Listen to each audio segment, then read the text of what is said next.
Assalamualaikum warahmatullahi wabarakatuh. Salam sejahtera, shalom. Perkenalkan, nama saya Febriani Ishak, NIM 20248104. Program Studi Pendidikan Guru Sekolah Dasar, Fakultas Keguruan dan Ilmu Pendidikan, Universitas Patimura, Ambon. Ya, di sini pembahasan yang pertama yaitu mengenai definisi tunagrahita. Nah, secara etimologis, tunagrahita berasal dari dua kata, yaitu tuna dan grahita. Tuna berarti merugi dan grahita berarti berpikir. Nah, maka tunagrahita merupakan kata lain dari degradasi mental yang berarti terbelakang secara mental. Nah, anak dengan keterlambatan atau tunagrahita merupakan anak yang mengalami keadaan atau hambatan dan keterbelakangan secara mental intelektual di bawah rata-rata.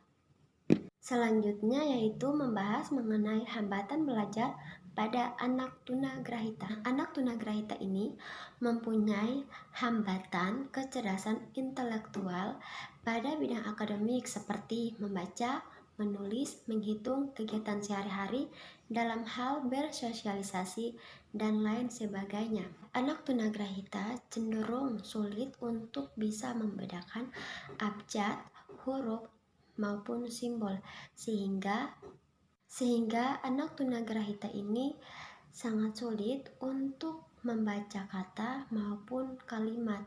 Nah, dalam hal ini anak-anak tunagrahita mengalami kesulitan dalam hal berpikir secara abstrak, kurangnya berkonsentrasi, dan memiliki keterhambatan persepsi.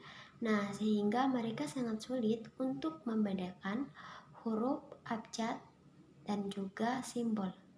Nah, selain itu juga anak-anak tunagrahita mereka sangat sulit untuk membuat atau mengingat simbol-simbol pada matematika. Pembahasan yang berikutnya yaitu mengenai kebutuhan belajar anak tunagrahita. Tentunya kebutuhan belajar pada anak tunagrahita dengan anak pada umumnya tentunya memiliki perbedaan. Nah, sehingga kebutuhan belajar yang diperlukan untuk anak tunagrahita. Anak tunagrahita memerlukan metode atau media pembelajaran yang sangat khusus demi untuk melancarkan keefektifan pembelajaran mereka di kelas.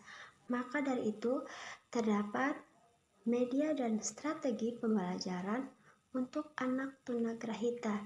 Strategi yang pertama yaitu strategi pembelajaran yang diindividualisasikan. Pengajaran diindividualisasikan merupakan pengajaran yang diberikan kepada setiap murid meskipun mereka belajar secara bersama-sama dengan bidang studi yang sama, namun kedalaman dan keluasan materi pelajaran disesuaikan dengan kemampuan dan kebutuhan tiap individu ataupun anak. Strategi yang kedua adalah strategi kooperatif.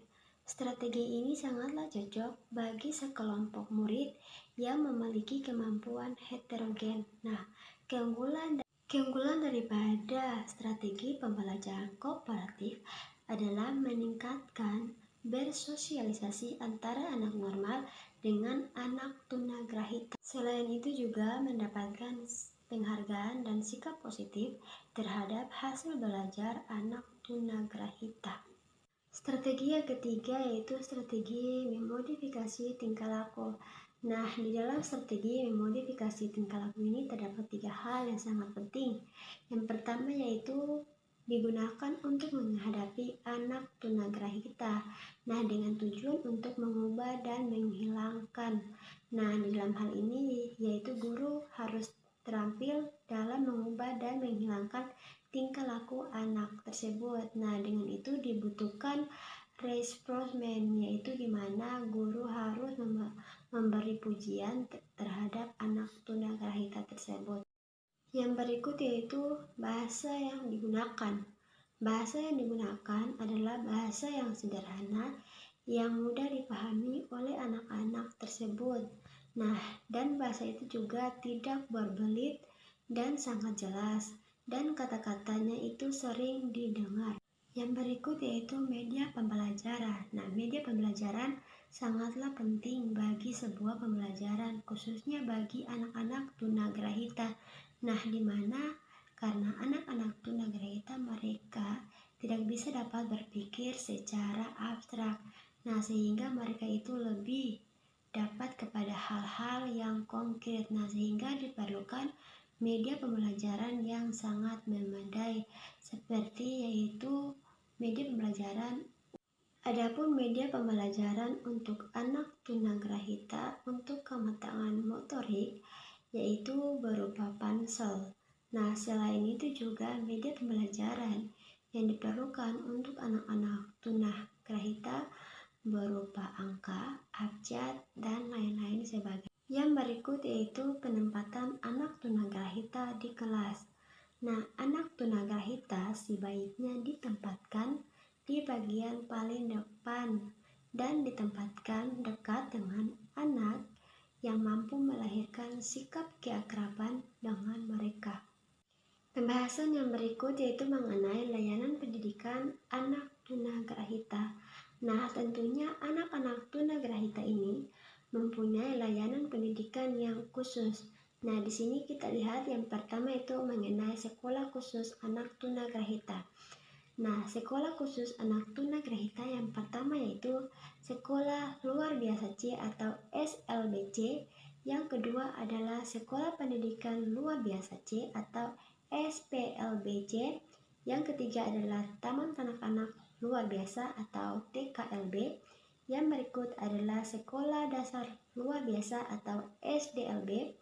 Yang berikut adalah Sekolah Lanjutan Tingkat Pertama Luar Biasa atau SLTPLB.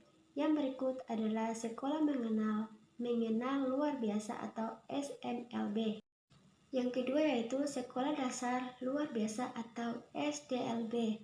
Nah, pada sekolah dasar luar biasa ini hanya menampung siswa yang berusia SD.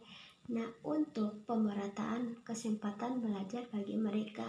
Nah, di sini juga kurikulum yang digunakan bagi SDLB atau untuk anak tunagrahita yaitu mereka memiliki kurikulum yang khusus dengan kegiatan pembelajaran yang dilakukan secara individual, kelompok, dan klasikal. Yang ketiga yaitu kelas jauh. Kelas jauh merupakan lembaga yang disediakan untuk anak-anak tunagrahita yang tinggal jauh dari SLB atau SDLB. Nah, dengan itu untuk mendapatkan pemerataan mengenai wajib belajar bagi mereka. Yang keempat yaitu guru kunjung. Nah, di sini sesuai dengan klasifikasi anak tunagrahita yaitu terdapat 3. Yang pertama yaitu anak tunagrahita ringan, yang kedua anak tunagrahita sedang, dan anak tunagrahita berat. Nah, di mana guru kunjung sangatlah berperan penting di dalamnya karena jika anak tersebut tidak dapat untuk pergi ke sekolah umum tersebut, maka guru kunjunglah yang datang untuk mengunjungi mereka dan memberikan pelajaran sesuai dengan kebutuhan mereka. Yang terakhir adalah pendidikan inklusif. Nah, pendidikan inklusif ini merupakan model pendidikan yang menekankan pada keterpaduan penuh, menghilangkan labelisasi anak dengan prinsip pendidikan untuk semua.